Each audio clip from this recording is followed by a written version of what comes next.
in protest. Exactly. And I think that idea has been lost on so many that there's like this inherent right to shut down the other. And that's just not the way that it's supposed to be in Canada. Well, we have you, Karima. I wanted to get some of your feedback on the situation that's happening at York University. And so we did touch on it a little bit yesterday on the live stream, pardon me, where sitting MP Garnet Genius was canceled essentially from a university tour at York University in Toronto today. He was supposed to speak there on rising unemployment. We'll have some more updated stats on that because this issue just continues to skyrocket in the country. But he was essentially canceled from doing so.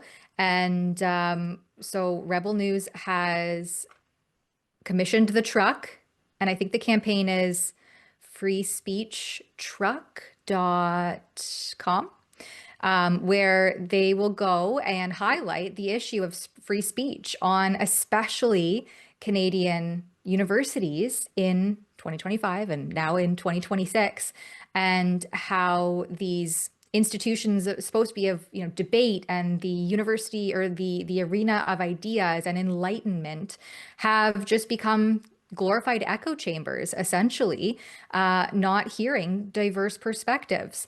And so, Karima, I wager a bet that someone will be there documenting what happens at York University. But what's your take on what's happening there? You know, campuses should be a space where ideas are discussed freely. And increasingly that's not the case. I recall being a student at the University of Ottawa, and Ann Coulter was coming to speak, and ultimately that was, I think the student union intervened, so I don't believe it happened.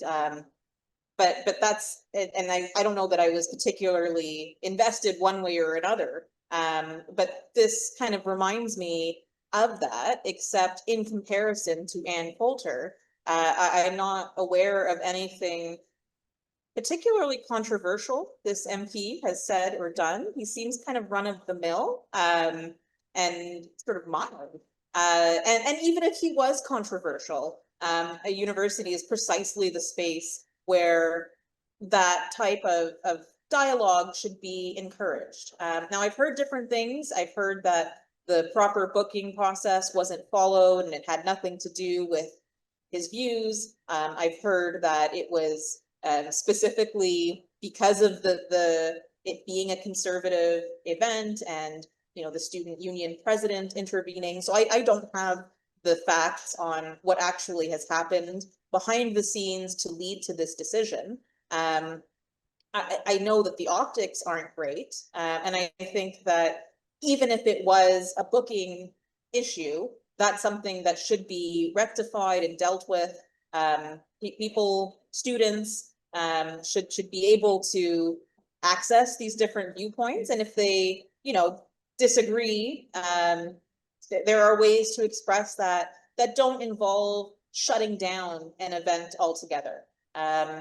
That's my take on it. I think that the whole cancellation movement is something that easily can and will backfire on people who benefit from it right now. So it's short-sighted. And it's also short-sighted in the sense that it presupposes there's nothing valuable to be gained from discussion. And in my experience, that's the exact opposite. Yeah, if we can pull up that tweet or that post that was just up on the screen where Garnet explains a little bit, and this is of course his perspective, and so he's trying to kind of clear the air of why the event didn't proceed, and he says, and this is people were saying, go ahead, do it anyway, and kind of like go forward with an unauthorized event. And he says, I don't believe student unions should be able to shut these things down if that was in fact the case. But he says, in this particular case, I have been working with a group of local students to facilitate the event, and I don't want to create a situation in which they could face indirect consequences. I'm always ready to deal with controversy, but I don't want to leave someone else holding the bag. And so I thought that was really a very succinct kind of highlight in the environment and the culture at Canadian schools, universities, elementary, and even high schools in the last few years is that if you have a view that goes against the prevailing narrative, or you're dissenting against a prevailing narrative, these students could actually face repercussions or reprisal for attending that event or helping to coordinate it. What do you say about things like that? Has that been also your experience at the University of Ottawa? Well, I mean, that on its face is highly problematic. Again, there is tangible benefit to students being involved, whether in an organizational capacity or simply attending and listening to a range of events, right? Regardless of the political substance of it. So when certain things are allowed and other things not, that's a red flag. I think back to the TMU situation in November 2025, where students had booked a space on campus to hear from an IDF soldier, and ultimately that permission was rescinded. They went off campus, and even the off campus event protested and resulted in arrests and some violence. Right. And so that's kind of the worst case scenario, right, where it escalates to the point of in that, bloodshed there a little bit. Nothing fatal, but nonetheless, it doesn't take much for something to pop off.